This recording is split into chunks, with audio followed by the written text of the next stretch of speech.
Here's a question we never think to ask. Does your health expert have an eating disorder?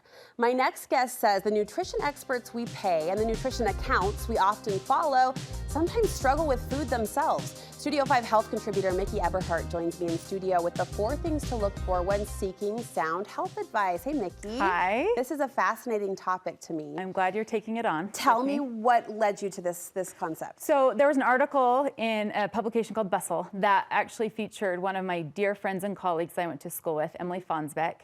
And she was very vulnerable in sharing her experience about working through an eating disorder as a dietitian. She's since recovered and has an amazing, thriving business. But this journalist that took this on, this article, I mean, the journalist came with receipts, you know, and interviewed lots of different people and shared a grad student survey of her asking dietetic students different questions. And the result was over half of them had high risk for orthorexia, which is obsession with healthy eating, which is the slippery slope to eating disorders. Which I can't say this lands as a huge shock in that they're in it, right? They're consumed. It's their job. It leaks into their lifestyle. Is that kind of where this slippery slope takes off? Right. I kind of see it from 3 different angles. One is schooling itself, and it's kind of one of those chicken or egg, which comes first, that if somebody struggles with disordered eating or has had issues, and then one of those symptoms is preoccupation with food. And so then that makes sense to study that in school, right? I'm thinking about it, I'm interested, I want to learn more. Yeah.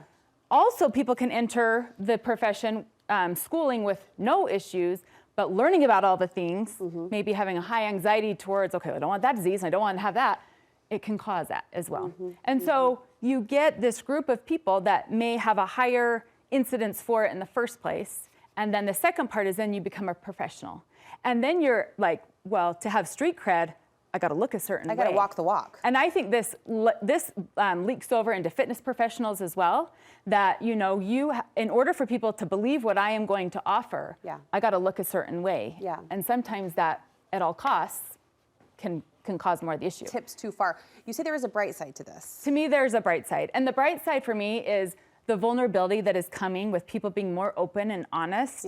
The accounts that are opening up, like props to my friend Emily, who I love that she posted a blanket apology to anybody that maybe had been her client when she was in the throes of this. And maybe the things that she was offering wasn't evidence-based at the time. And I think now we have this beautiful thing where women are, I hear all the time, Brooke, you know, women are sick and tired of being sick and tired of having to track and count and feel like they're failing, and they want to make peace with food.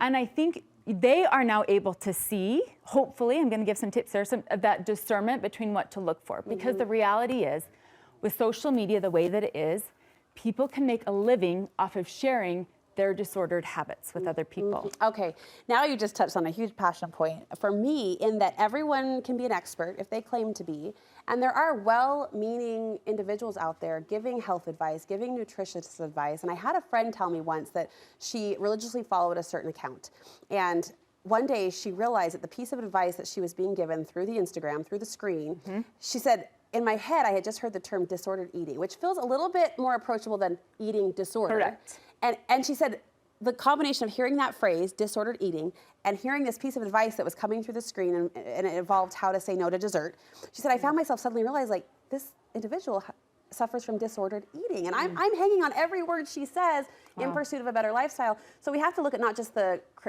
credentialed individuals, but those who are just giving advice in general. Exactly. And I think that, especially with social media being visual, if I want to look like you, then tell me what you eat, how you do it, what do you do, how do you move, what do you do? Sign me up. And I'm going to do it because I'm going to assume that you know better than I do.